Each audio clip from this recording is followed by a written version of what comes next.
Hello, good morning বন্ধুরা। So আমি আজকে আছি আমার ট্রেনিং সেন্টারে। সকাল সকাল উঠে স্নান টান করে নিয়েছি, যেহেতু আমাদের ক্লাসরুমে যেতে হবে। তো একটু পরে ড্রেস ট্রেস পরে ক্লাসরুমে যাওয়ার আগে আমাদেরকে সকালে ব্রেকফাস্টটা করে নিতে হবে। ওই যে ওখানটা এই যে ঘরটা দেখা যাচ্ছে নিচে, ওটা হচ্ছে আমাদের ক্যান্টিন। ওখানে গিয়ে সবাই একসাথে খাওয়া দাওয়া করতে হয়, করে নিয়ে ক্লাসে ঢুকতে হবে। আর তোমরা দেখো ট্রেনিং সেন্টারটা কতটা সুন্দর। এটা হচ্ছে নিচের, আমরা গেটের বাইরে বেরোতে পারি না এই কদিন, আমাদের ভিতরেই থাকতে হয়। আর এখন আমি স্নান টান করে এখন আমি ছাদে এসেছি জামা কাপড় মেলতে। সকাল সকাল উঠে আমি সব কিছু করে নিতে হয়।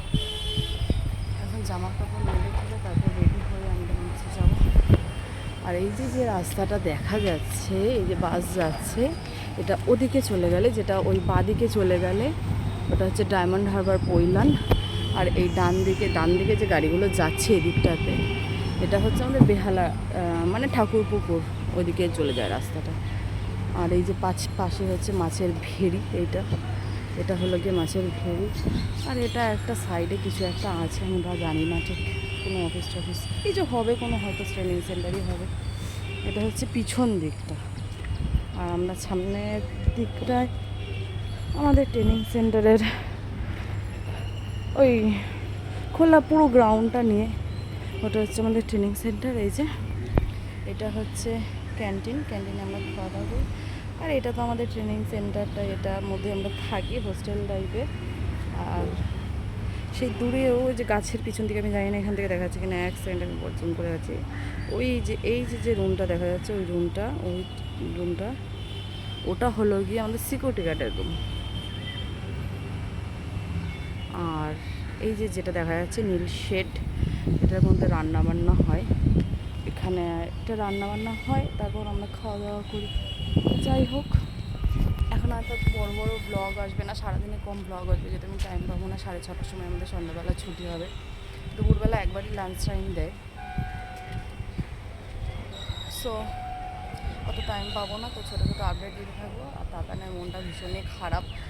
ও আমি চলে আসার পরে কালকে সন্ধ্যাবেলা আমাকে ফোন করে বলছে, মা তুমি নেই, ঘরটা ফাঁকা ফাঁকা লাগছে। আমার এইটুকু ছেলেটা এসিও চালাচ্ছে না ঘরে, বলছে তুমি এসির হাওয়া খাও, তোমার গরম লাগছে, আমি এসি চালাচ্ছি না। এইরকম ব্যাপার ওর, আমাকে নিয়ে এতটাই ফিলিংস। তো কী করা যাবে, আমি কিছু রুলস অ্যান্ড রেগুলেশন থাকে, যারা আমরা চাকরি করতে জানি, যারা আমরা সার্ভিস হলাম, তারা আমরা জানি আমরা কতটা স্যাক্রিফাইস করতে হবে। যেমন বাচ্চার জন্য আমরা অনেক কিছু স্যাক্রিফাইস করি, তেমন সার্ভিসের জন্য আমাদেরকে অনেক স্যাক্রিফাইস করতে হয়। এখন কী করবো, কিছু করার নেই। তবু আমার মা ছিল বলে আমার অনেকটা হেল্প হয়। মায়ের কাছে আমার ছেলে থাকে, ছোটো থেকেই ও আমার মায়ের কাছেই বেশি থাকতো, আমার কাছে খুব কম থাকতো, যেহেতু ও হওয়ার পরপরই আমি চাকরিটা পেয়েছি। সো কী করা যাবে, ওইভাবেই ওকে চলতে হবে। আস্তে আস্তে বড়ো হবে ছেলেটা, হয় ঠিক হয়ে যাবে, সব কিছু মানিয়ে মুছিয়ে নিতে পারবে তখন।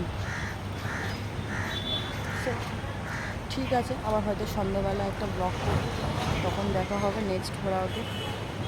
তোমরা আমাকে সাপোর্ট করেছো এইভাবে, ভালো লাগলে লাইক কমেন্ট শেয়ার করো। আর প্লিজ ইউটিউব চ্যানেলটা আমার সাবস্ক্রাইব করো তোমরা, যেটা ইউটিউবে গিয়ে তানিয়া সিম্পল লাইফস্টাইল দিয়ে সার্চ করলেই তোমরা দেখতে পাবে আমার চ্যানেলটা। ভালো লাগবে, প্লিজ তোমরা সবাই হেল্প, মানে সাপোর্ট করো আমাকে আর কি। Bye bye, tata.